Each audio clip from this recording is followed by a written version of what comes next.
Good evening. Welcome to the Holberg Laureate Live. My name is Ellen Mortensen, and I'm the Academic Director of the Holberg Prize.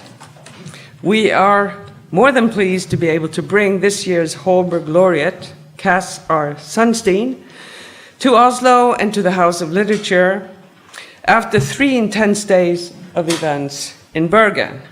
This event concludes the Holberg Week 2018. But before I introduce today's panel, please bear with me as I give you some information on the Holberg Prize. I guess that's why you came here. The Holberg Prize was established by the Norwegian Parliament in 2003. The prize is administered by the University of Bergen on behalf of the Norwegian Ministry of Education and Research. The university has appointed a board for the Holberg Prize. Every year, 3 prizes are awarded within the academic fields of the arts and humanities, social science, law, and theology. The main Holberg Prize, the Niels Klim Prize, and the Holberg School Prize. The prizes are awarded by the board on behalf of the University of Bergen and on the recommendation of the academic committees composed of outstanding scholars in the relevant academic fields. The prizes are intended to raise the status of the fields covered by the prizes and to increase society's awareness of the importance of research in these fields. The Holberg Prize is awarded annually to scholars who have made outstanding contributions to research in the arts of humanities, social science, law, and theology, either within one discipline or through interdisciplinary work. The prize winner must have had decisive influence on international research. This year, we have increased the value of the prize from 4.5 million Norwegian kroner to 6 million. I won't do the computation of what that means in terms of dollars. You could check it out. The Niels Klim Prize is awarded annually to a young Nordic scholar in the arts and humanities, social science, law, or theology.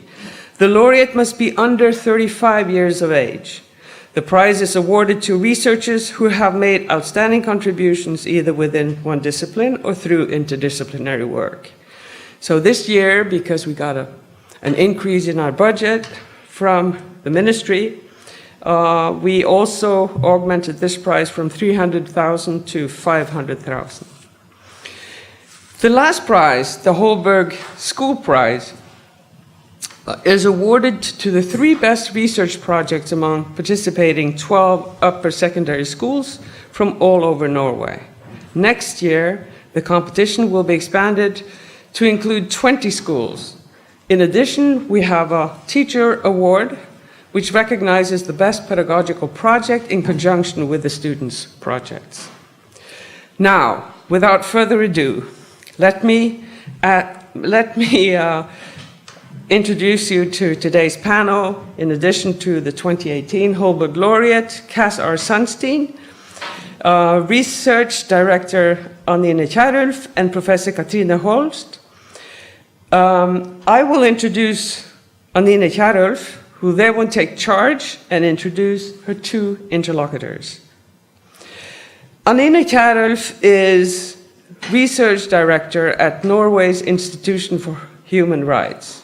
Originally a lawyer, she has previously been a postdoctoral fellow at the Norwegian Center for Human Rights at the University of Oslo. She has published widely on constitutional law as well as issues pertaining to human rights and free speech. She's an active and vital participant in public debate on a number of current issues ranging from migrant rights, gender-based violence, the use of solitary confinement, and human rights challenges arising from new technology. Anine, take it away. Thank you.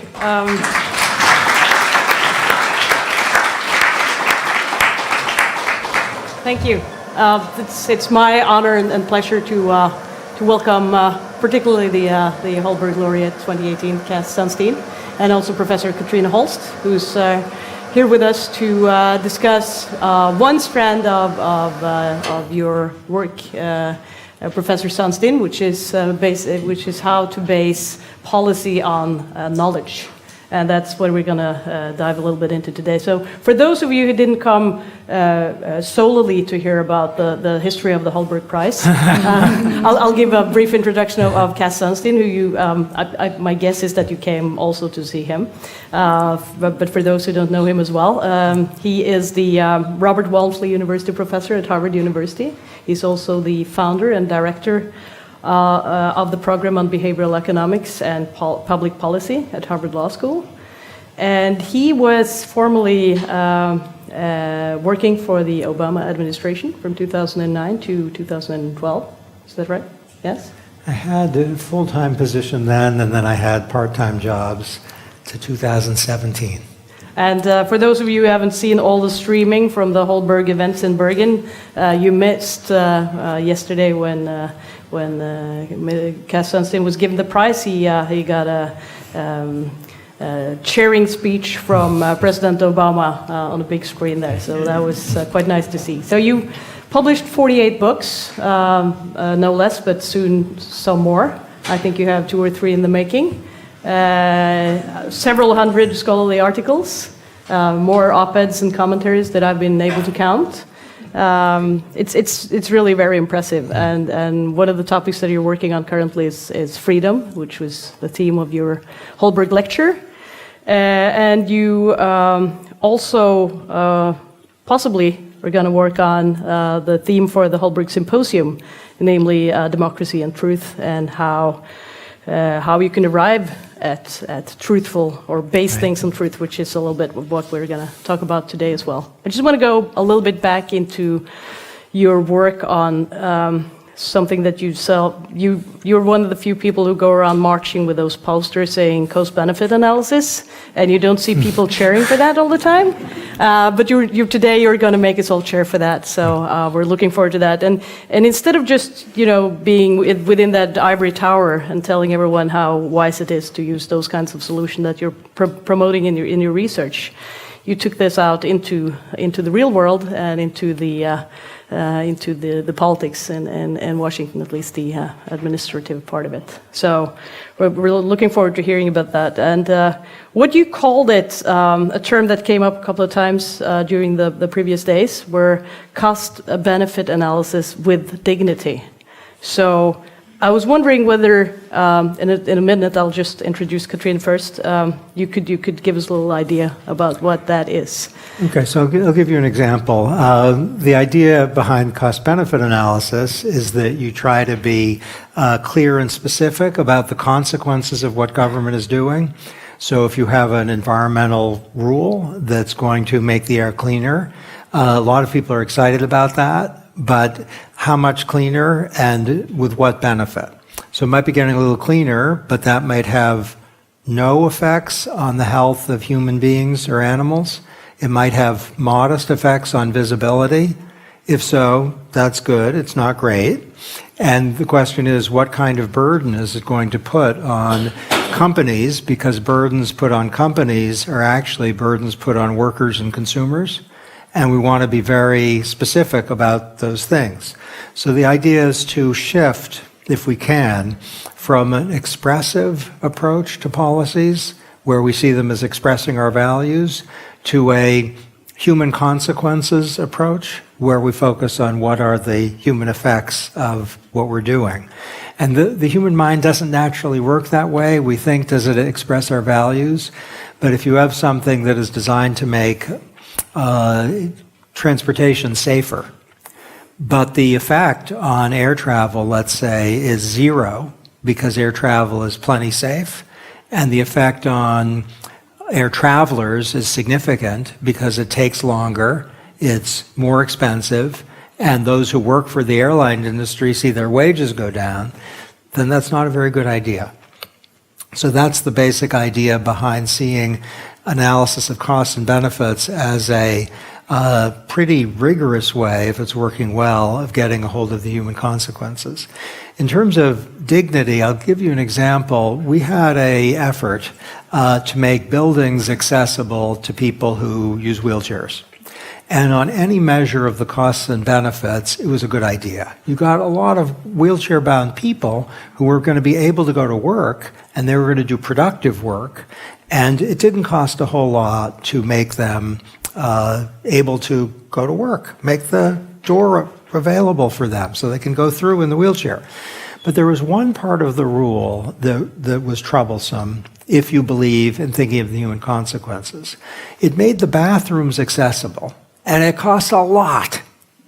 So to make the bathrooms so the wheelchairs could go through, that was very expensive. And any economic measure of the benefits, it was a loser. Because they'd still be able to work there, people who use wheelchairs, they just need a friend to help them get into the bathroom. And as someone who was following President Obama's guidance, which is, make sure you focus on the human consequences, it looked on the numbers like a loser. We shouldn't do it.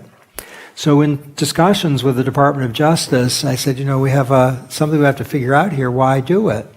And we both converged on the idea there's an interest in human dignity, where people get to go into the bathroom without having a friend push them or lift them or give them help. That's kind of humiliating. Now, to make that point isn't to say that any regulation that makes bathrooms accessible to people who use wheelchairs is a good idea. Because let's suppose there were 3 people who were using the wheelchair and the cost was very high. Then it wouldn't make much sense, even though dignity really matters. So, and see if this makes you excited or thinking we've gone into a science fiction story. What we did was we figured out how many people are going to be able to use the bathroom under this regulation who otherwise would need help from a coworker. And we got very disciplined about the numbers. And it turned out if it was worth at least 5 pennies to use the bathroom unassisted, not sure how to convert that into kroner, but 5 pennies is almost nothing. Really low. So if dignity is worth this much, then it's worthwhile. And you know what? Dignity is worth at least this much. Now, if it turned out it had been worth 7 million krone to, I'm not pronouncing this right, but you get the idea.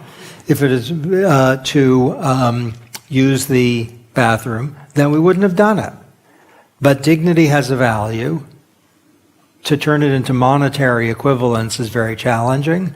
To refuse to think about it in monetary terms is crazy because it's not worth nothing and it's not worth infinity. But we went forward with it because dignity matters and it's worth at least that much. We had others where the value, the question whether it was higher than this much, was on the table. And there was one, I'm just going to give one more example, about allowing people who are HIV positive to come into the United States. Now that was a winner on any calculation, because the economic costs, which did involve some people are going to get HIV positive who wouldn't otherwise, but the benefits in terms of people who are coming in, doing work, able to contribute, the benefits are very high. But that's not what the HIV entry policy was about. It was humanitarian. So instead of trying to turn humanitarian into some sort of economic benefits, we just said we don't know how to turn it into economic benefits, but the rule is about equity and dignity and humanity. And that was not said with embarrassment. That is what the rule was about. Now you see why you can walk around with one of those posters with enthusiasm, because what we thought about when we thought about cost-benefit analysis in the first place is it's very much richer when you put it into these kinds of examples. Thank you for that. So we brought in Cathrine Holst, who's a professor at the Department of Sociology and also at the Arena Center for European Studies at the University of Oslo, because you have been, in your research, focusing much on expertise and how to blend expertise into the democratic process in a way that preserves democracy and still makes for better solutions, better regulations, Ideally, possibly. Yes, possibly. And you work both with the way that the EU forms its policy, but also the policy making in the Nordic countries, which and in Norway in particular. And in Norway in particular, but there are some similarities, I suppose, between those countries. Would you care to just give us an overview of your research and see if you can relate it to some of the thinking that Cass just explained? Maybe I'm interested in the same problem in a way as he is how to make policies knowledge-based and what that means and what kind of mechanisms we can use. And so what is interesting with Cass' proposal here is really that he puts up this golden standard of cost-benefit with dignity. So maybe my first question really would be, because it sounds, I mean, your version of this of cost benefit with dignity sounds it's rich and very promising, but what is the relationship between this and knowledge-based policy making?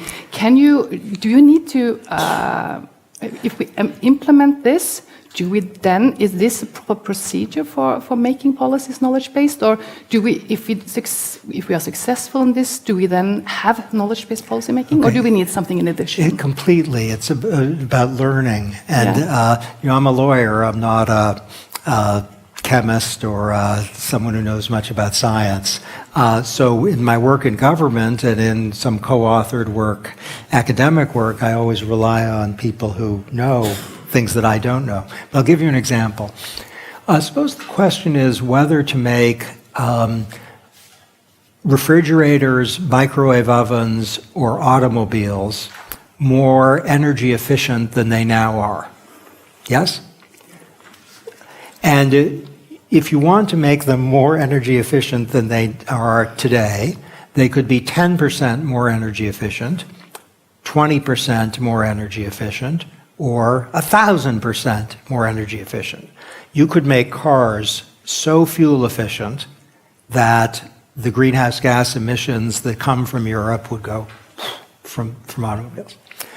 Okay, the way President Obama directed me to do this, and we worked on all of these, we worked on maybe 50 appliances and all motor vehicles, was get very clear on the economic costs, get very clear on the benefits, and make sure you've chosen a point where the benefits exceed the costs, and make sure you've chosen, of the various places where the benefits exceed the costs, the point where the difference between benefits and costs is highest, which would mean that you'd be quite aggressive with respect to refrigerators, it turned out, but much less aggressive than you might be. And some of the calculations involve some speculation. What is the cost of a ton of carbon emissions? Now, you can't just make that up. What did we do? We went to the world's leading experts who, as it turns out, there's a group in London, there's a group in the United States, and there's a group in Germany. Those are the three best. And we took what they thought, the experts, and this was the hardest, the greenhouse gas emissions, and averaged their numbers. Okay, so whether we did the right thing or not, the premium placed on knowledge of everything. If you make refrigerators more efficient, are they going to work less well as refrigerators? If cars are more energy efficient, are they going to be smaller and more dangerous? If cars are more energy efficient, more fuel efficient, are you going to reduce particulate matter and ozone by exactly how much? And all this is specified. Okay, I co-chaired the United States EU High-Level Regulatory Cooperation Council, as it's called. And we had a series of meetings on how to think about energy efficiency requirements. And I asked my counterpart, how did you choose that one point rather than another point? I was interested, did we miss something? Did we not value things properly or not inquire into some expert areas? And I have to tell you, the answer was it was a political compromise. they had no idea what the specific effects were of the energy efficiency requirements coming from the EU. I was astonished.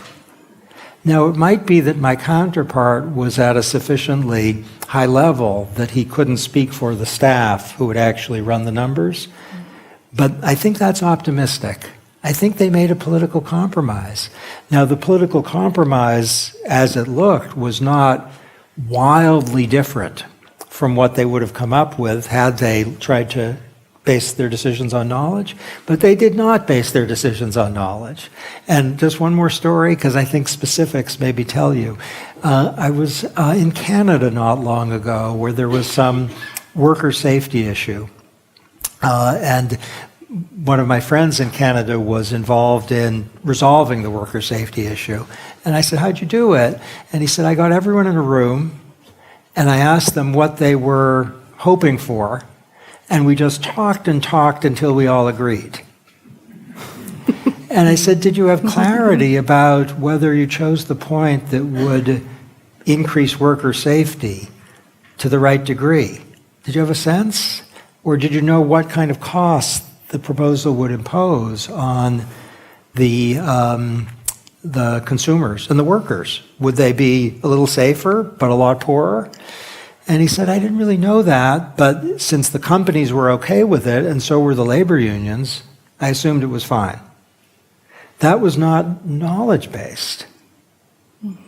How does that work in the Norwegian and the Yeah, yes. So this is part of the thing that I do research on, that in Nordic countries and in Norway also in particular, often when politicians, civil servants want something done in a policy area, health, family policy, they put down a commission or a committee and put different people around the table. They can be interest group representatives, civil servants, researchers, academics, sometimes ordinary citizens, and they sit around and deliberate. They establish the knowledge bases, and they very often these are consensus deliberative committees, and they present very often consensus recommendations on how to proceed with policies. And then after that, it's a broad public hearing. Interest groups, citizens can deliver hearing reports, and of course, then it goes to Parliament. And you know, this is kind of the standard Nordic governance procedure. But also recently, there is also more emphasis on what you talked about. That we need to filter these processes also through cost-benefit assessments. We need some other checks on this. Maybe we need some lawyers and some courts. They just complicate things. But aren't there economists on these groups already that know about cost-benefit analysis? So maybe So this is really my question here. Maybe is some of the things that you are concerned about taken care of in the system, or do we need to reform this? Because obviously economists play a central role in these commissions, and our research also shows that they probably have an increasing influence, not only in economic policy, but all across many policy areas. And of course, economists seem to be very central to if we are to establish costs and benefits. But on the other hand, I also, we have learned from you also that pluralism and epistemic pluralism, cognitive diversity may be important for good decision and deliberation. So I don't know how you would reflect on that regarding standards.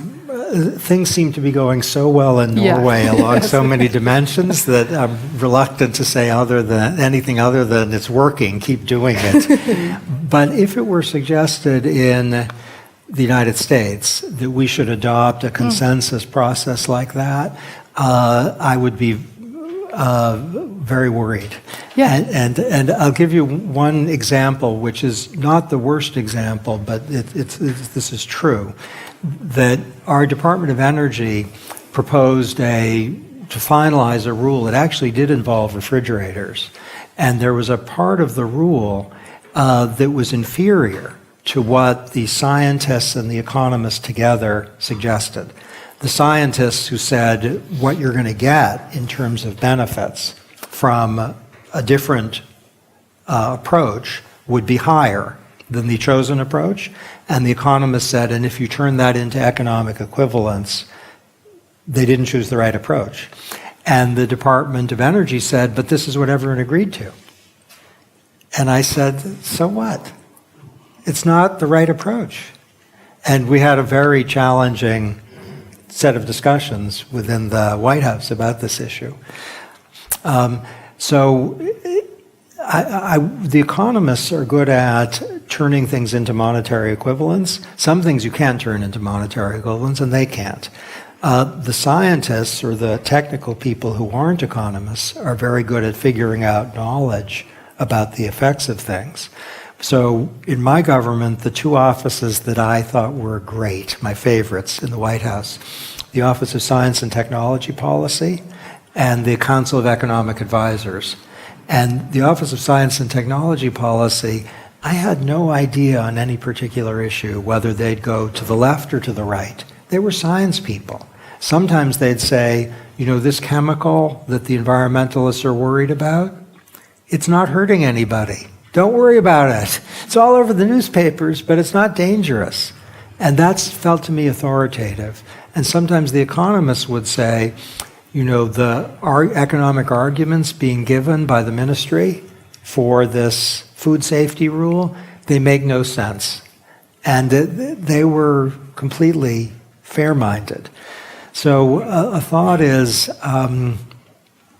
to inject, I gather this is what we're working on, something that is, cost-benefit is one way to think of it. You might not embrace cost-benefit, but something that is firmly ingrained in facts. And it maybe downplays a little bit the consensus process. I've worked for President Obama, so I'm reluctant to be very critical of his successor. I think it's not graceful. But on some issues, the Trump administration has been doing consensus processes. And for the social cost of carbon, the cost of greenhouse gas emissions, they abandoned what we did because that was the agreement among the relevant actors, private and public. But there was no science behind it. I think what they did is illegal. Meaning it's arbitrary under our law. You could get something that would be illegal and arbitrary, I think, under, let's call it the implicit administrative law of many nations, if a consensus process produces something that isn't grounded in the best evidence. But so what do you do, because it seems to me that knowledge is not necessarily knowledge. What do you do when experts disagree? Okay, that's good. So it might be that there's relative clarity on the part of the person who's making the decision about what most experts think and what the best experts think.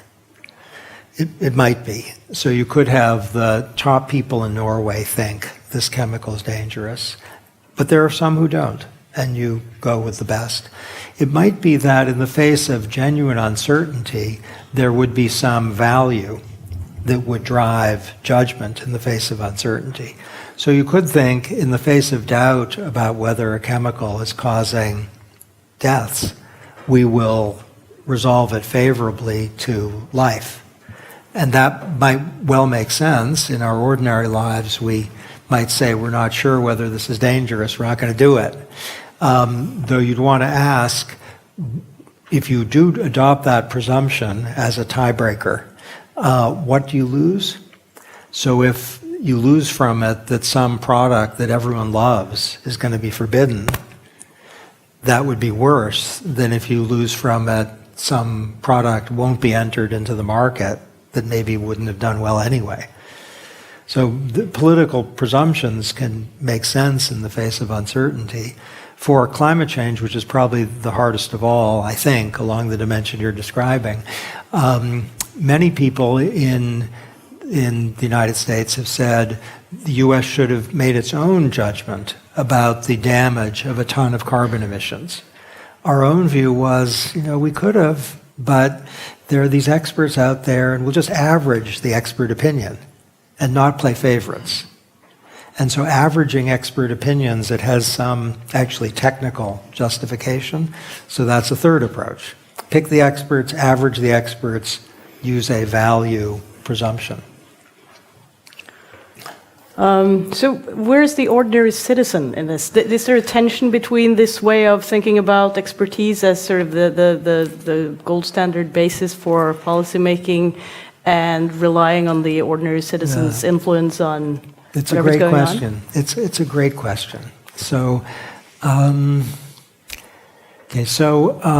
I'll give you a question that many countries have faced. Particulate matter is of the ordinary air pollutants, it's the most dangerous.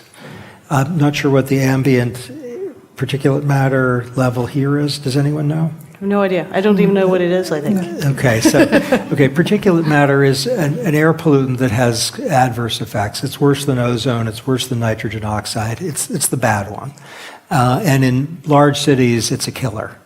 In Beijing, in Los Angeles, a lot of people die from particulate matter.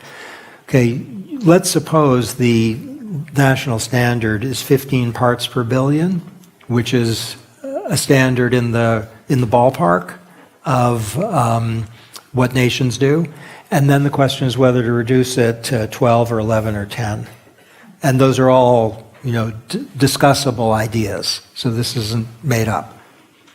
We reduced it to 11, I think, from 15, roughly. Okay, the question whether to reduce it that way, it's something that the public should be able to understand, and so there should be complete transparency about the ingredients of the analysis. And there should be opportunity for the public to comment. So if you're going down, let's say, from 15 to 10, some members of the public will know things the government won't know about the health effects. They may be scientists outside of government, or about the economic effects. There may be small businesses who will say, the effects of this on us is we're not going to be able to do it anymore. And then the policy will shift. Maybe it will stay there, but maybe there'll be exemptions.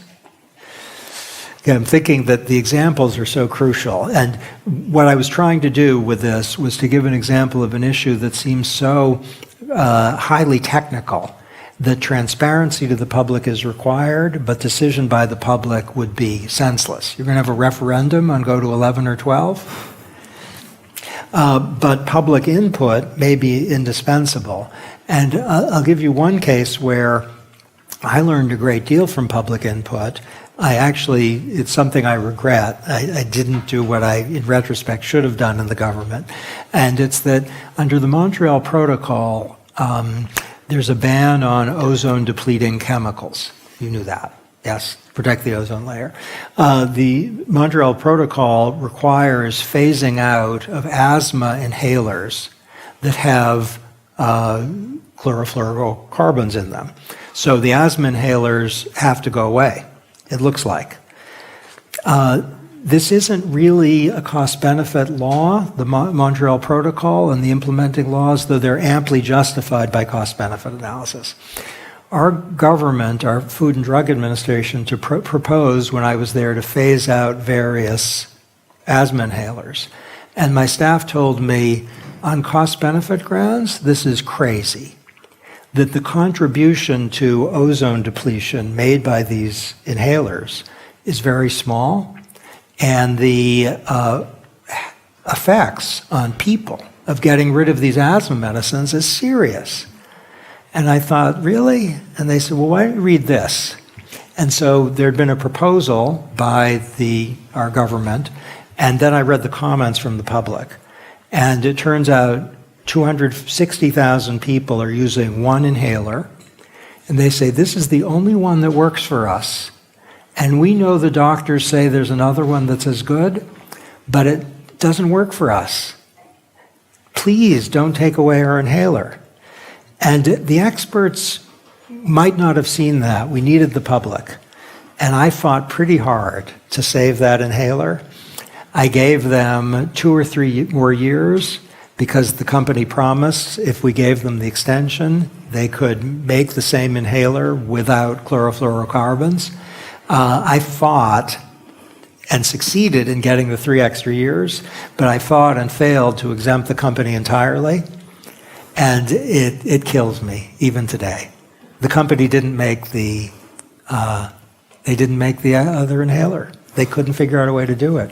That means 250,000 people who are sick are not using the inhaler that they're comfortable with. And for those who, I guess like me, think that cost-benefit analysis sounds kind of cold and inhuman, you can see from this case, can't you, how it really is a way of getting a hold of the human consequences. And so that's a case where public engagement told public officials something they would otherwise have had wildly insufficient ideas about. Yeah, I thought maybe we could afterwards go back to this thing about expert disagreement, because maybe this is more like the normal case than just happening sometimes. But on the other hand, just it was interesting what you said now, because you open up for the fact that the public and ordinary citizens can have some kind of cognitive role also in policy making.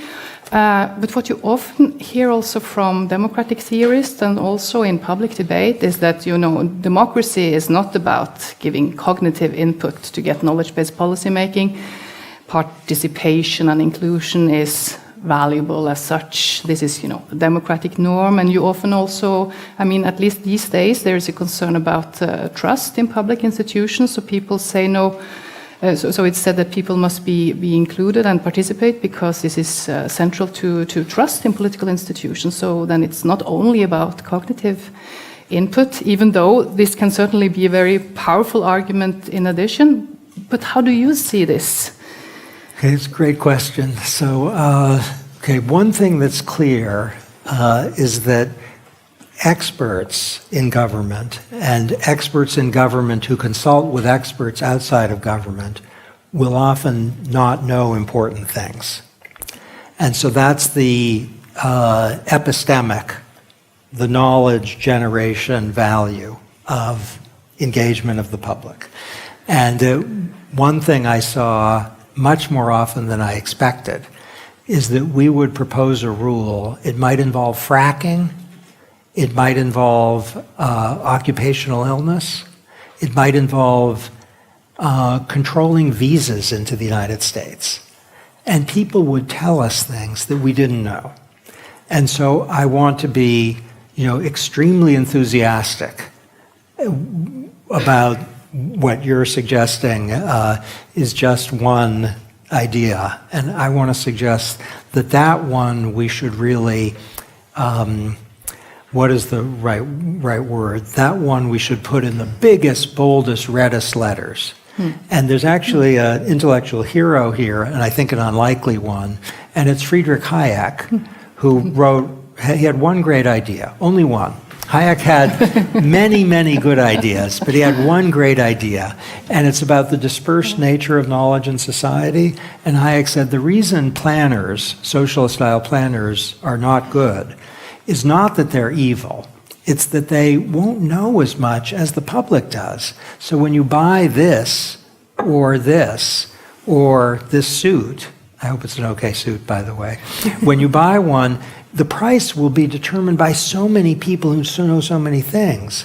And that bears directly on what we're discussing. When the government does something in the policy domain, the people are going to know things that, they may not know about the social cost of carbon, but they'll know something.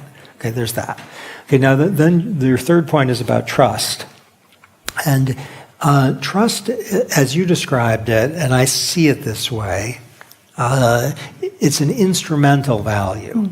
If the government is doing something great on cost-benefit grounds, but people don't trust it, then something is going to go wrong soon.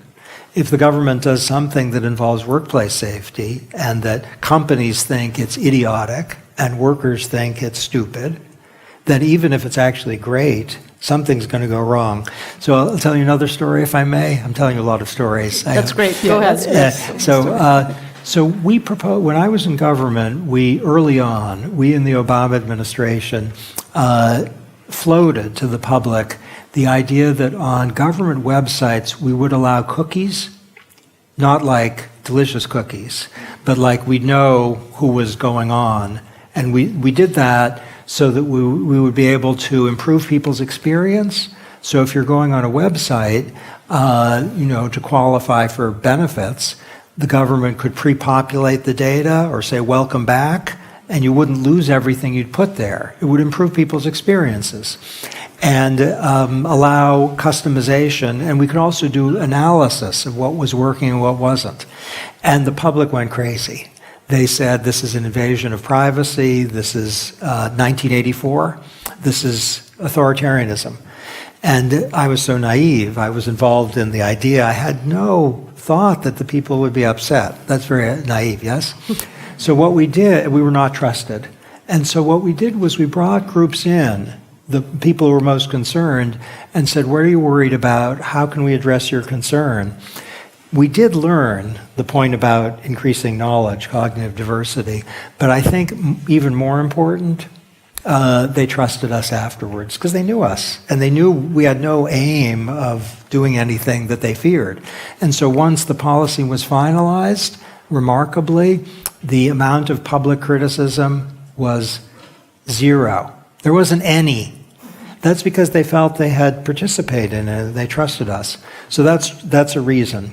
The middle reason you gave was about public participation for its own sake. Yeah, it's a justification that you often hear. And surely that's true in many areas. But I think in terms of those who work in government, and the diplomatic and in some ways true answer is yes, that gets a check mark too. But I'll give you an example that makes me think it's a little more complicated. Here's one thing we did. We had a rule, and I'm hoping these examples will be clarifying. We had a rule that was designed to make it so that if you were on the tarmac at an airport for 3 hours, the planes had to go back. You couldn't be held on the tarmac for 5 hours. And if you wanted a meal within 2 hours, you got a meal. And in an hour, you get water. It was called the tarmac rule. It did various things to reduce the terrible difficulty of some people's experiences with being held on the tarmac for 6 or 7 hours. And we had our regulation with the typical legal language that no one could understand. But working with a private organization, we also had something called Regulation Room. It was a website. You can probably find it still if you put Regulation Room in. And it was designed to produce participation and a kind of public involvement that you couldn't get from the legal language. And I don't think it was a great success. The comments you got on Regulation Room were, this is a great idea. This is a terrible idea. Do it yesterday. Never do it. You are a bunch of criminals. This is the best government I've ever seen. What good did that do? So the trust point is very important. It's a nice question, public participation, insofar as we're not talking about adding information, adding trust. Now, I think in a good democracy, we think of public participation as good for the participator, that person expands her horizons, learns, becomes a citizen. That's true. Were the people who were saying, you should all go to jail because we were doing this tarmac rule, were they more citizens? Maybe not. But there are several reasons then to try and get that input from the public, whether it be for trust reasons or for the actual knowledge, your Hayek point. But then, how do you extract that sort of public expertise? I mean, it's relatively easy to find the experts. How do you extract that expertise from the people?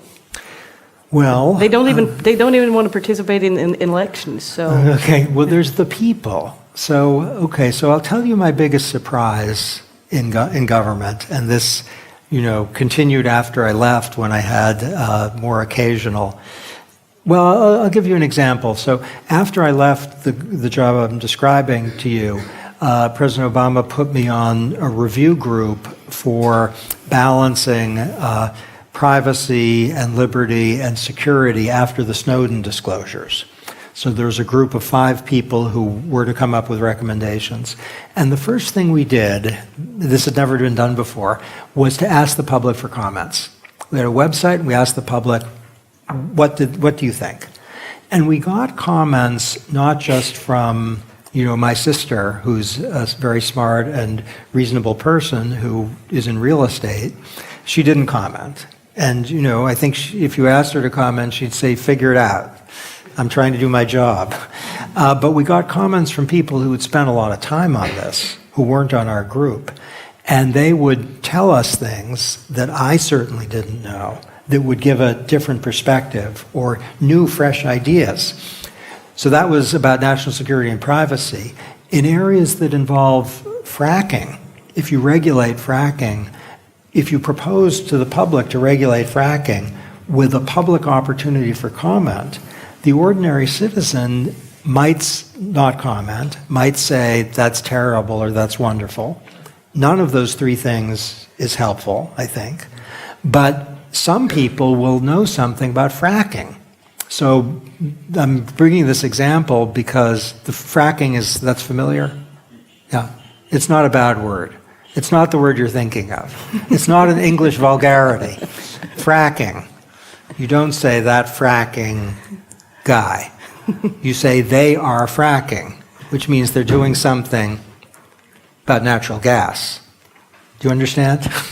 Yeah, we have this oil gas thing going on in the North Sea, so I think some of the public may know. Okay, so this may be familiar. Okay, think of it as a natural gas extraction technology that can have adverse environmental consequences. Okay, so we proposed a rule on fracking, and the industry gave us, I think this will be helpful, the industry gave us roughly 7 comments. They said, the fracking industry, they said, what you're doing, it's not bad. But there are 7 things wrong with it. And they specified. And this was the public in the sense that it was the people who were affected, the industry. And if the industry is adversely affected, that means consumers are adversely affected and workers, and probably everyone else, because natural gas has some environmental promise, at least compared to coal.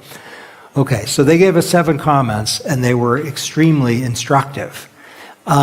During the process, we not only had a comment period, but we had an opportunity, my office has historically, where people can come in and have a meeting if they want. Doors are open. And I didn't go personally because if I went to a meeting personally, it would give a signal of favoritism, and I didn't want to do that, so I went to very few meetings. But there was one man who's an environmental hero. He's a fantastic legend of the environment, and he's a hero of mine. So I thought I'd go to the meeting, and he said, your rule is great, you should do it, wonderful. And I thought, I'm not surprised. The fact that you like a rule that's going to regulate fracking for environmental reasons, I haven't learned anything. So I said to him, industry set 7 suggestions. What do you think of them? He's an expert, and I wanted his opinion. And he said, I have no idea what you're talking about. And I almost cried. I almost cried. Here's the great environmental figure who has a big set of staff, large, and there were 7 issues that were relevant, and he couldn't comment on any of them. Why was that? Because he thought we were doing a referendum. He thought it was a matter of public participation, but it was a matter of expert elicitation. Shall I tell you the trick I pulled? I pulled a trick. Are we being taped? No. We're not being taped? Okay, We good. are. I'm going to tell you the trick I pulled. I was sufficiently irritated at his lack of knowledge that I said, okay, here's the first thing industry said. And they basically said it should be delayed for 3 years. I'm giving you the feel of it rather than the detail. They said it should be delayed for 3 years. And instead of saying that, I said, the industry's asking for a 5-year delay. What do you think of that? And he said, 5 years, that's too much. 3 years would be a good idea. And I went down the list and I basically upgraded by 10 or 20% everything they said. And then he basically said he agreed with what they said. Now, I didn't go the consensus route and say, he said it, they said it, it's fine. But then we felt we should go through the analysis. If you gave a 5-year or 3-year delay, what are the environmental costs and benefits? So the idea, this is a long-winded way of saying, to ask, I live in a town, a pretty well-educated town in Massachusetts, to ask the people in that town to participate in discussions about that town. They know things, but about levels of silica, which is a dangerous substance in the construction industry. But the people who are affected by levels of silica, certainly the companies, also the workers, they will participate if you give them a chance. Right. Did you have a question as well? Yeah, I maybe wanted to return to your question really about expert disagreement. Not to debunk expertise at all, and not to deny at all that scientists, experts are very much needed here to get policy making knowledge-based. I mean, this is obvious. But on the other hand, I think you see on many occasions expert disagreement that are not in a way obvious, not obviously political. They can be, but not necessarily. We have now. I mean, we have many examples like from Norway in Norwegian public debate. You had one expert commission, fine experts, economic experts who were in favor in 2014. They were in favor of wealth tax, formueskatt. Mm. Now recently we had another fine committee of expert economic experts, and they want to debunk it. We had a committee on family policy. Our finest experts, somewhere in favor of universal child benefit, other wanted to means test child benefits. And you have, if you go to environmental policy, if you ask engineers, lawyers, economists, you will probably get a little bit different answers in terms of what policy they will recommend. And then also, of course, you have this, the field of Tetlock studies and these kind of studies about experts' mistakes, that they are sometimes very bad at predicting. He studies foreign policy analysis, and they do mistakes all the time. They are terrible at predicting. And you have also these biases as social psychologists are concerned about, that experts are often overconfident, that they have this overconfidence bias. So in a way, you have this range of sources that contribute to expert disagreement. And that does not rule out the role of expert, but it also complicates things a lot. Okay, so that's great. So I'm thinking about categories of cases. So there are cases where there's some question of fact. Is it dangerous to smoke cigarettes? The expert consensus is clear on that. What is the likelihood that if you smoke cigarettes for 20 years, you'll get lung cancers? What's the elevated risk? My understanding is there's a band of disagreement, but it's relatively narrow. So in some cases, and in the areas with which I'm familiar, governments are clear about the high end of expert predictions and the low end of expert predictions. If they're both overconfident, then the band might be higher or lower than you think, and you want to figure out if that's so. But there are cases of clarity, then there are cases of narrow bands, there are cases of wide bands. All of those, I think, we can handle. If there's a wide band, then we might want to put the burden of uncertainty on one group, maybe because they're rich, maybe because the kind of burden that they face doesn't involve health or well-being, it involves something less central to life. It might be that if we have a band of uncertainty that looks like this, that doesn't really matter, because even if it's here or here, we're going to do the relevant thing. That I observe that happening a lot. For the questions, the examples you gave about a wealth tax and about child benefit, yeah. I mean, just local examples, but you know these. Those are very these, important. So what I'm thinking is, if one commission makes one recommendation and another makes another, are they disagreeing about a specific question of fact?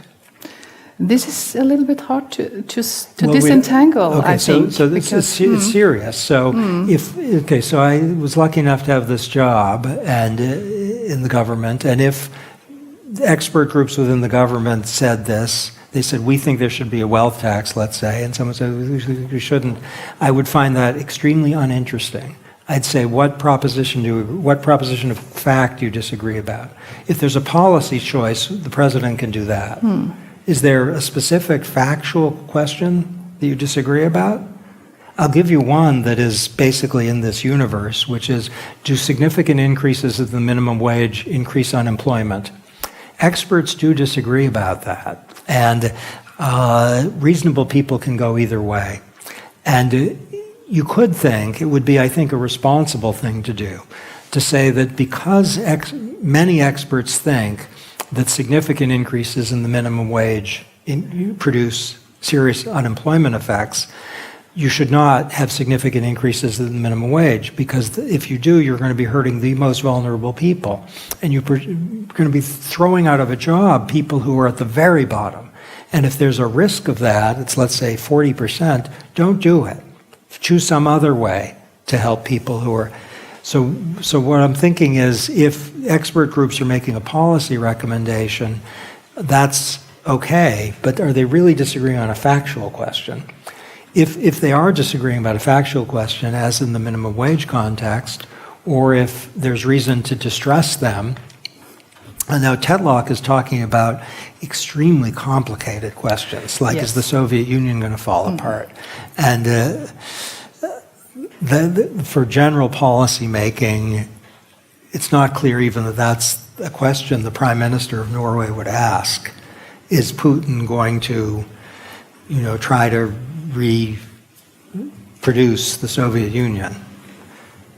She probably thinks that's unlikely, and she probably doesn't have a team of people focusing on that question.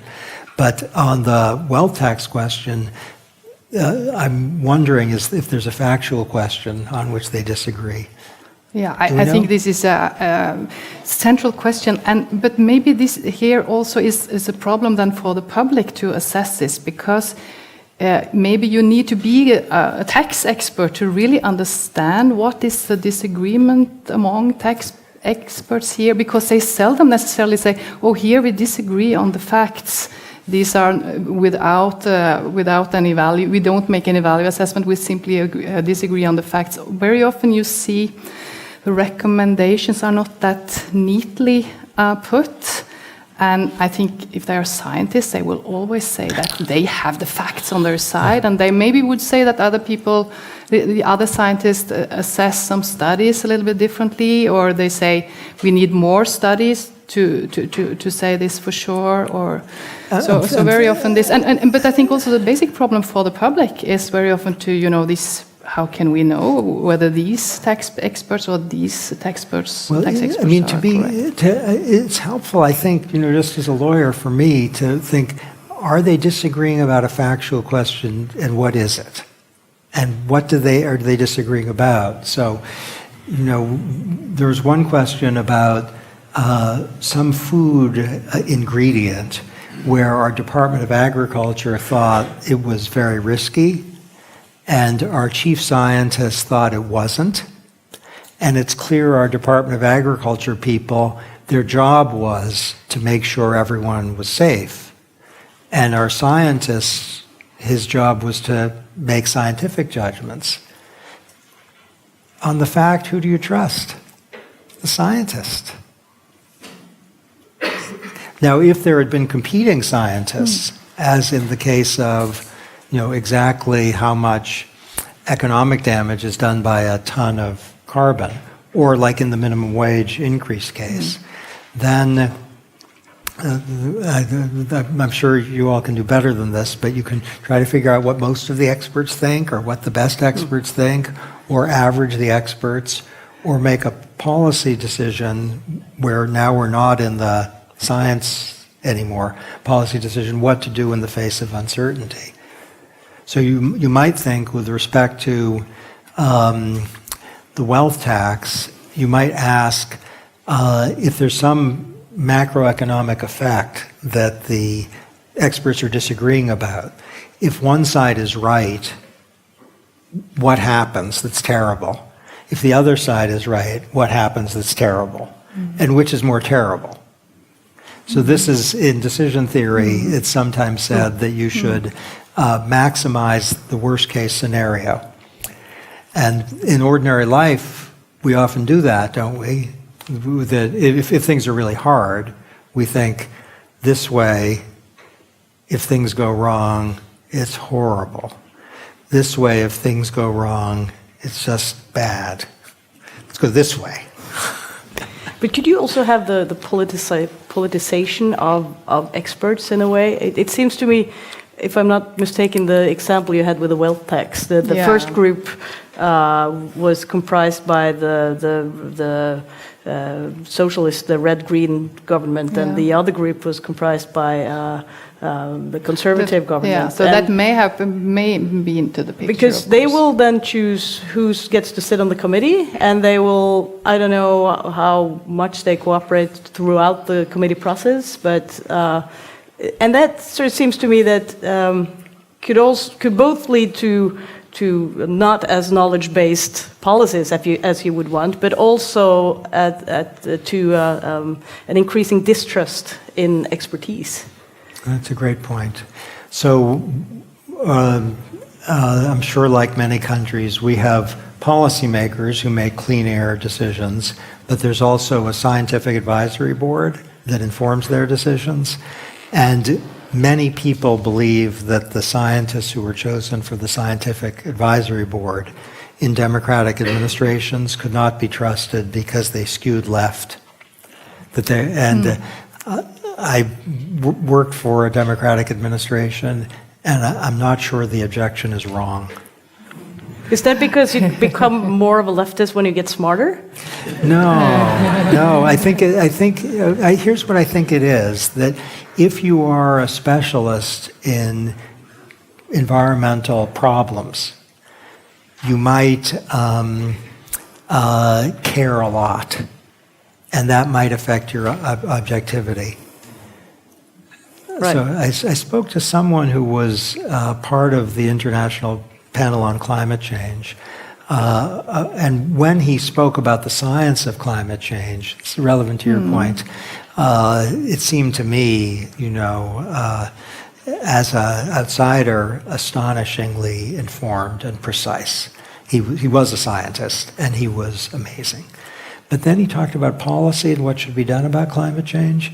And as someone who, is not an economist at all, but I play one on TV, I have friends who are economists. When he made policy recommendations, I thought, he's saying, you have to cut emissions by this amount, or it has to be stabilized at this. And I said, well, why exactly? And it was a policy choice that was driven, just as you say, by policy judgments. So I was also thinking about the distinction between value and facts. Obviously, it's essential to this whole discussion. But then there are policy choices that are that need to be knowledge-based, but where the knowledge that you accrue is not hard facts. Say questions about human rights, for instance, which is something that my institution tries to advise upon. And we do that by our best professional knowledge of the norms that exist. But there are obviously interpretational differences. And so what do you do in those kind of cases? Well, how do you knowledge-base your policy choices then? When the question is, what does existing human rights law require? Require, yeah, or advice even. Well, okay, on one view of how to do expertise then, the Holberg Prize winner Ronald Dworkin had a view, which is he said that the lawyer puts the existing legal materials in the most appealing light, and that's inevitably what you do. So, and there's nothing else to do. I think Dworkin is broadly convincing about that. So suppose you have a law that requires protection of freedom of speech, and suppose there's a dispute about whether the protection of freedom of speech includes hate speech. And let's just suppose that for the relevant dispute, it's not clear. There aren't precedents, the text of the law. I think there's no escaping, and here this is to your point about the inseparability of the expertise. The lawyer will know something that the non-lawyer won't. But the dispute will be about what makes the free speech principle most sensible, inclusion or non-inclusion of hate speech.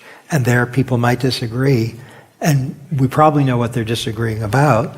They might be disagreeing about the existing legal materials, or they might be disagreeing about what makes them best.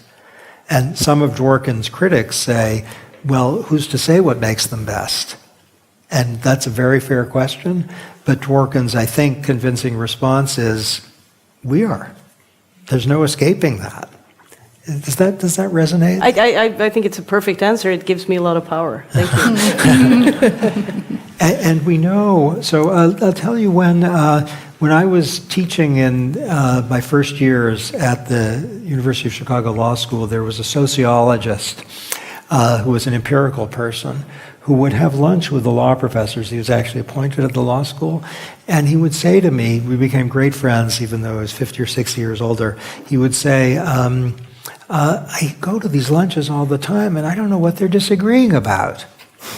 I mean, if the question is how many crimes were committed in a city in 5 years ago, I know why we might disagree about that. When they disagree about what the law requires, what are they disagreeing about? And he actually was completely baffled because he'd see his friends arguing with each other, and he had no criteria for evaluating them. And some of the disagreements are about what the law actually says, what the precedents say, and some of the disagreements is about what makes them sensible. Right. Yes. And you have the power. Thank you. Did you have a follow-up question? Maybe not about the law thing. This is your area. You're a lawyer too, yes? Not sociologist. Sociologist That's is lawyer. my area. So I'm more so you're like the that guy that you talked about here now. No, but maybe a little bit the question that we talked about the selective use of expertise among policymakers and politicians. So this is obviously part of the picture all the time that the government selects some experts that they like, not necessarily in an obvious way, but this seems to be like a normal state of affair in policy making, and it seems to be a very central obstacle to knowledge-based policy making. But can we do something about that at all? Because I think if you talk like to top civil servants and say that you should now stop to use expert advice selectively to pursue this government's purposes, they would say that this is just silly. This is not what you do. You need to have competence and real expertise, but you need to frame it a little bit to your own agenda. So that's a problem. That's a real problem, and it's something that all of us can try to do better with. When I was testifying before our Congress on one set of issues, they sent to me a document on technical issues, which had in the top right-hand a box, top right-hand of the first page, and it said talking points. And then it listed talking points. It was a complete political document. And one member of Congress said, well, what do you think of this document as a challenge? And I said, Congressman, when I haven't been watching that long, but I've learned if a document has the word talking points in the top right, it's not necessarily objective. And every member of Congress before whom I was testifying had no idea what I was talking about. I really thought I was, quietly saying, come on now. And they had it was as if I was talking in Serbo-Croatian. So, but I think a well-functioning government just insists on not doing that. So if I had said in my position, former professor and now President Obama is a Democrat and not a Republican, so the experts to whom we should listen have basically to agree with him. They have to be left of center. I think he would have been very upset with me. And that would have been extremely violative of the norms. I'll tell you another story, a true story, which is, remember, for the social cost of carbon, we relied on 3 models, one from London, one from Berlin, and one from the United States. One of them, I think it was the one from London, actually projected that over the first 20 or 30 years, that was the expert judgment, climate change was going to be good for the world on balance, because what we gain from a warmer planet would be more than what we'd lose from a colder planet in terms of lives saved, agricultural productivity. So for a significant amount of time, climate change is a positive. The other 2 models disagreed. We did most of our analysis blind to the results. We were behind a veil of ignorance, and it was only at the end we looked to see what they would do. And one of the models we were relying on suggested, inconsistent with what President Obama's closest advisors liked, suggested climate change was a good thing for a while. And some of the people inside our government said, we can't use the model. It's showing a result that we can't bear. And it was the president's climate advisor who said, we are not going to play favorites among experts. She did that, I think, partly on principle, and she did it partly as a matter of trust and legitimacy. She thought, we can't choose our preferred. And if she had gone the other way, she was probably the most important person aside from the president in the White House on that issue. If she had gone out the other way, I don't know what I would have done. It would have been a very difficult moment. But she was completely firm. And if a government is choosing experts because they have congenial political commitments, there should be a norm against that. I mean, to have a group maybe that has, so that people can learn from each other.